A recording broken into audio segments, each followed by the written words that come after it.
So I've got one last question for you, and this really kind of goes to your what I would think to be is your what I perceive to be from what you've said your enjoyment of instigating Huh, for like emotional distress in people. triggering. Triggering, yes, triggering is a great word for it. So if you could just talk about how, because you've mentioned numerous times you like to get people, and you talked about, drawing the oval, and then somebody said, "Oh, I'm so sorry," and you enjoyed that. So talk Yeah. about that for a little bit, and how you Okay. seem to enjoy triggering specific emotional distress in Okay. others. I'm not a bad person. I'd like to preface this. Not a bad person.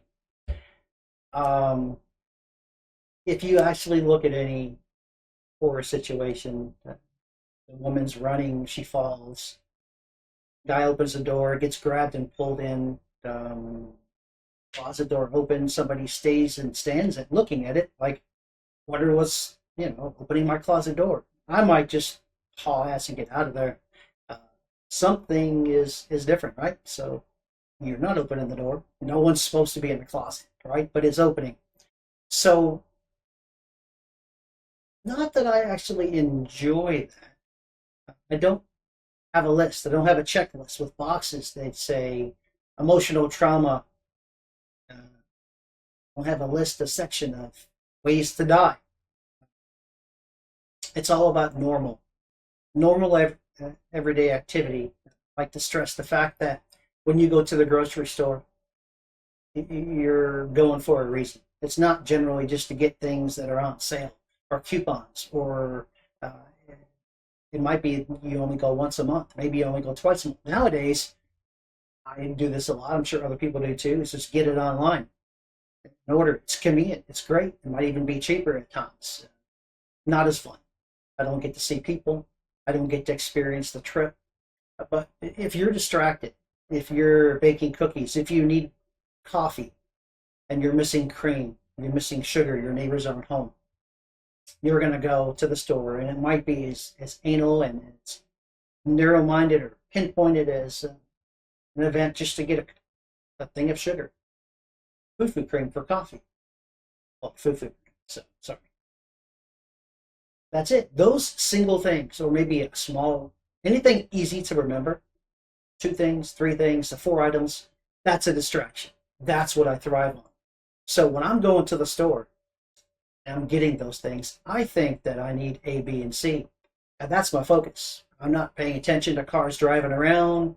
Uh, Maybe somebody cut somebody off. Maybe the red light is coming too close, or maybe it's too far away. And you think it's going to turn red and you start to slow down. Anything stupid that happens to throw somebody that's having a bad day further to the edge of the cliff, instead of them jumping, where they actually turn to you. That's what I like to think of. So you might think of it as going to the store. How bad can it be? It's during the day. I'll just park my car, go in there, get it. I'm going for milk and cream. And I like to think of the things that you would think of had you felt unsafe. You're not going to go early morning, late at night. You're not going to go when it's dark. You're not going to park your car in the middle, or if there's no empty spots close to the door, you're going to park further away, right? You're not going to do the things that you're going to lock your car. You're going to be conscious to remember to lock your car. Those are things you necessarily wouldn't do during the day. When you're going up, cream, that's it. Your coffee's ready. You had a late start to your day. You need coffee. You're there. You have to get cream. You go.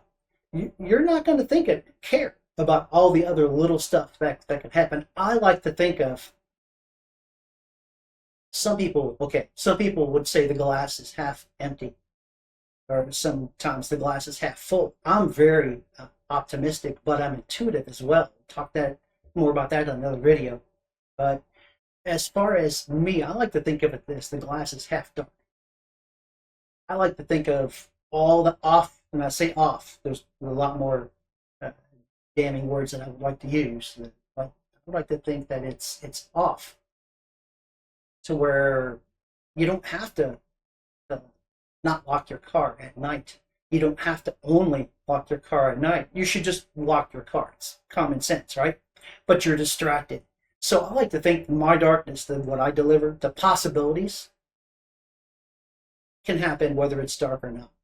Average, middle of the day, whether you park close to the door or far away, whether you had a reason to park close or far away.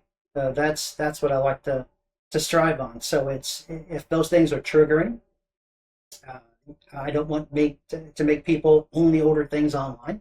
I want you to be robbed if you're going for a cup of coffee, chatting with somebody that's sitting at a table. I don't want you to think that I can't talk to that person because they're looking at me and I don't know why. Well, they glanced your way. Maybe it's me just looking, but you look when you order that cup of coffee. Maybe I'm nosy to see if your coffee is the same as what I like. Maybe you're going to order something that has cream and maybe almond. I hate almond milk. Maybe you ask for almond milk and they don't have any. That might be enough reason for me to go get my own coffee because I would be, wow, I'm sorry that you're not making enough money from selling almond milk and coffee. Let me help you with my $10 cup of coffee because that's the way my mind thinks. But I don't have a triggering checklist. I just think that I manage those things really well.